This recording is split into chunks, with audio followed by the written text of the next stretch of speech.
Vous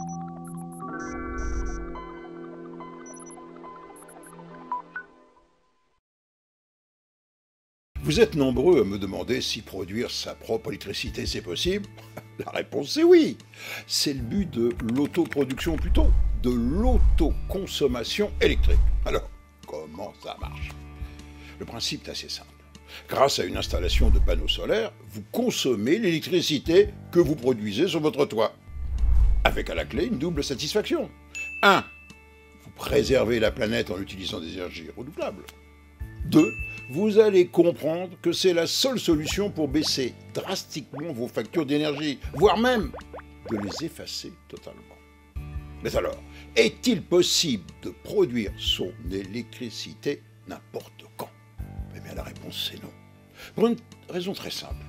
Les panneaux produisent de l'énergie avec le soleil. Et de fait sont tributaires de l'alternance du jour et de la nuit, vous l'avez compris?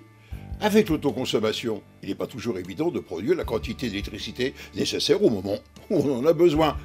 Vous allez parfois produire plus que nécessaire en été, et ce sera l'inverse en hiver. Alors, quelles sont les différentes options? 1. L'autoconsommation simple. Vous optez pour des panneaux solaires, et selon la taille de votre installation, vous couvrez de 25 à 30% de vos besoins énergétiques. Et pour le reste de vos besoins, eh bien vous êtes toujours raccordé au réseau EDF. 2. L'autoconsommation avec revente à EDF.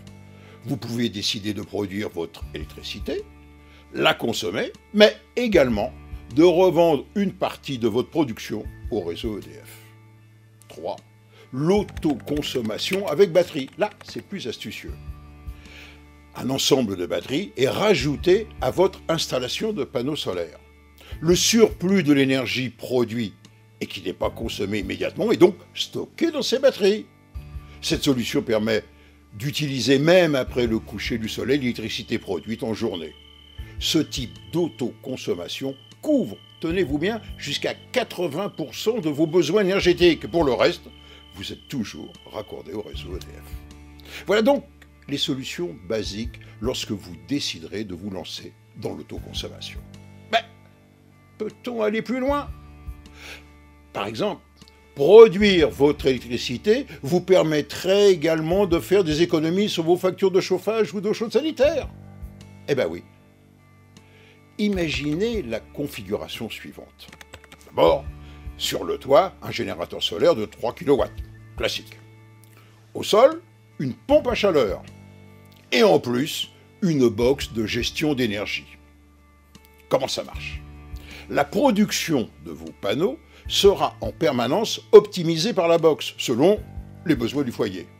Ce qui vous permettra déjà de faire des économies importantes. D'accord. Mais, c'est là le plus important, la production moyenne de vos panneaux photovoltaïques couvrira votre consommation annuelle des besoins électriques de la pompe à chaleur en mode chauffage. Adieu donc les factures de chauffage. Vous l'avez compris, l'autoconsommation offre donc de nombreuses possibilités. Juste un chiffre pour le rappel. Le prix de l'électricité a augmenté de plus de 30% en 10 ans. Pas étonnant dans ces conditions que d'après le gestionnaire du réseau d'électricité Enedis, nous passerons, tenez-vous bien, de 30 000 foyers aujourd'hui utilisant l'autoconsommation à, tenez-vous bien, 4 millions, eh oui, d'ici 2030.